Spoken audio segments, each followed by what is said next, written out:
Day, dugay na to nga napatay si Maria Clara. Gani inang pa-virgin-virgin, inang pahin-hin-hin-hin. Hindi na inauso ya. Sa panahon ta karon, kabudlay mangita sang inyo nga palamanhon. Kaya mga lalaki kung wala sang nobya, may asawa na. Kagang iban nga lalaki man yang ila nga gusto ya.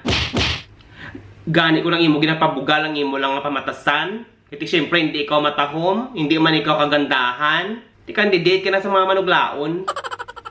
Gani ko na ko sa imo, pagpamiga-miga. Kaya nga abis kan gani mga Disney princess, otro man sa mga kabigatlan. Lantawa si Cinderella. Kung aga, panguskos ang iya nga obra. Pero kung gabi, party-party siya ya. Tapos, ibili na iya nga heels, di syempre, lagson siya sang iya nga Prince Charming.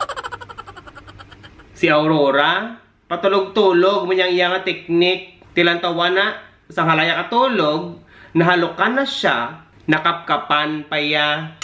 Si Ariel, isa lang ang gusto, nga siya yung magkapaa kung magkahita. Kahit syempre, nami, hindi ako magbika-bika. Si Rapunzel, kalabas ang buhok. Iswing-swing ang buhok. Kabit ang mga boylet, tapos iyan na nga iget. 5 minutes, ara, nasa room niya ya. Si Tiana, lantawa, biskan pa ka, wala na kaluwas. Kaging panghalokan niya ya. Ang pinakabigalan sa ilatanan, syempre si Belle ina iya.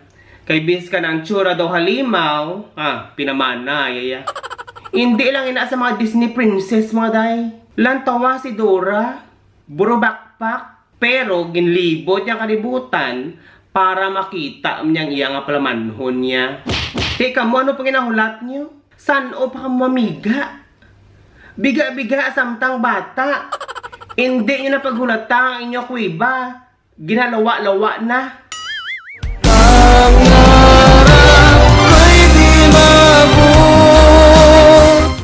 Ginalawa-lawa na.